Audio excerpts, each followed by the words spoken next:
Hey guys, how you doing today? My name is Robyn. This is me reading stuff. I feel like my voice is kind of more like I'm back. I feel back a little bit. I'm still not exactly doing great, but I've decided to just ignore it and just move on, talk to you guys as if everything's normal. I think I figured out I've only left the house maybe 3 times in the last 3.5 or 4 weeks. And in one of those little excursions, each time only lasted about an hour. In one of those excursions, I offered to be a complete stranger's emergency contact on their medical forms. See, this is why you can't let me out of the house. I do things like this. I legitimately gave my information. This person was upset and didn't have an emergency contact. Can you imagine? What am I going to do? Not do? Most people would say, yeah, you don't know them. What are you doing? Not me. That's what you're getting here with me on me reading stuff. So a lot of people asked, they wanted an update on the garage sex that was happening next to my Jeep. So I wish that I was the one to have caught them. Well, I don't know. Do I wish that? A little bit.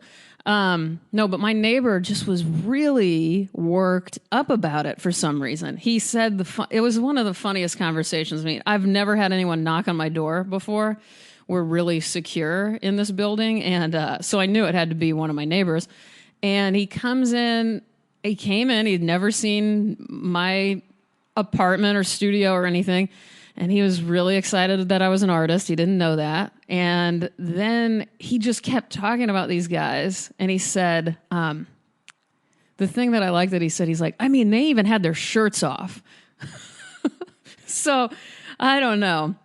These people, I mean, honestly, to have public sex like that in a parking garage and to fully, I don't know. I mean, they were standing up. It is kind of amazing that they decided they needed to take their shirts off because I don't, that's not a necessity for what they were doing. But anyway, I don't know why this really worked up some of the people in our building. And to me, I just thought it's fine. I don't know why. I just truly didn't care. I mean, they were probably just a really nice married couple who were just feeling the moment, right? All right, we all know that there's no way they were a married couple. They were more likely to be siblings than married, but there's 2 people who can't control themselves. Let them have their moment. Who cares? I'll tell you what happened in our garage recently that made me way more upset than this. Another neighbor directly ran into my body because he was so focused on watching a football game on his cell phone. I still call phones telephones. And he looked up at me like I was at fault. And I'm the one who said I'm sorry, of course, even though I was doing everything the way humans should in the world. I was not looking at my phone. I was watching my surroundings. Anyway, all right, enough of the garage sex. That's the update. No update. It hasn't happened again, but my neighbor wanted me to really look out for it. And I am. I'm waiting for this to happen again. All right. So today I want to thank a good friend of mine named Noah Lang. Noah Lang runs Electric Works in San Francisco. Check out their website at sfelectricworks.com. I will put the link in the podcast summary. It is an art gallery, fine art printmaking facility, and bookstore. I've known Noah for I don't even know how long. The funny thing is we always feel like we're practically best friends, yet we've never met each other. So, and we decided it's getting so absurd because it's been well over a decade, I think, that we've known each other. And we kind of decided we should probably never meet. This is going so well. Let's just keep it going like this. Anyway, I've done a box set of prints with Noah at Electric Works. You can check it out on their website. And Electric Works is just an amazing place. They have worked with Sandow Burke, Dave Eggers, Chris Ware, Andrew Schultz. The list goes on and on. But anyway, Noah and I are always in communication, and he had resisted listening to the podcast for some reason. And I told him he's got to. What are you doing? A lot of my friends won't listen. I don't know what the deal is. It kind of drives me crazy because I don't know. I mean, I'm not asking much, am I? It's just 10 minutes or less, or whatever.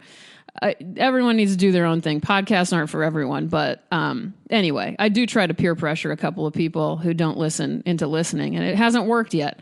Normally I can be really convincing, but somehow These people must be sick of my shit. All right. But anyway, Noah, I don't know how this started. We've always shared poems with each other, but he shared one that he loved that applied to something I was saying in a podcast he was listening to, I think. And it's funny because it's Mary Oliver, and I haven't read her yet. I will say that probably about half of the friends I have who actually do read poetry count Oliver as their favorite or one of their top 5 favorite poets. And I just haven't read her yet, just for no particular reason. It just hasn't happened. And I do love this poem that Noah wanted me to read. It's called Wild Geese. You do not have to be good. You do not have to walk on your knees for 100 miles through the desert repenting. You only have to let the soft animal of your body love what it loves. Tell me about despair, yours, and I will tell you mine. Meanwhile, the world goes on. Meanwhile, the sun and the clear pebbles of the rain are moving across the landscapes, over the prairies and the deep trees, the mountains and the rivers. Meanwhile, the wild geese, high in the clean blue air, are heading home again. Whoever you are, no matter how lonely, the world offers itself to your imagination, calls to you like the wild geese, harsh and exciting, over and over announcing your place in the family of things. Okay, so Mary Oliver, you can get that from her book Dreamwork. That's, I think, the Atlantic Monthly Press, if I remember right. I forgot to write that note down. But, she's a Pulitzer Prize winning poet, if you don't know. She's still alive, 80 years old or older. I'm not sure. I don't know why I didn't check any of that. Sorry, guys. A little out of it. But it seems like everyone knows who Mary Oliver is. And I'm so glad that I finally read her to you guys. And thank you, Noah. Thank you for listening. Thanks for tuning in. If you could please tell my other friends that they can also listen to what I do on here, that would be great. I have a special thanks again to all of you who are subscribing and leaving iTunes reviews. Today, I'd like to thank Pivery for their lovely review. I'm just glad to turn a poetry hater into a poetry appreciator. That is what this is all about, really, for me, is turning people on to things that they didn't already like. So, or reminding people of things they used to like. Well, I mean, there's all sorts of things I'm doing here, I suppose, but that is one of the main reasons I do this. So, Pivory, Pivory. Thank you very, very much. And thank you guys for taking this moment with me. If you know anyone who likes words or stories or poems or art or Nebraskan/Texas accents or royalty-free music or stories of garage sex, send them my way. In 10 minutes or less, all sorts of things happen here. Until next time, I am over here, healing, hoping, loving, allowing others to take their shirts off near my car. And we're all in this together. Take it easy, you guys. I hope you have survived the holiday week. There's more to come, both here and in the world and in the holiday week. Isn't New Year's coming up? I've never done anything for New Year's. I really don't think I ever have. I don't think I've ever left my house on New Year's. Oh, is that bad? I don't know. I like it. I don't want to go anywhere. I mean, I'm obviously not going anywhere this time, but anyway, wow. That again, I just derail myself at the end. It seems like I can't say goodbye. It's 9 minutes and counting. I love you guys.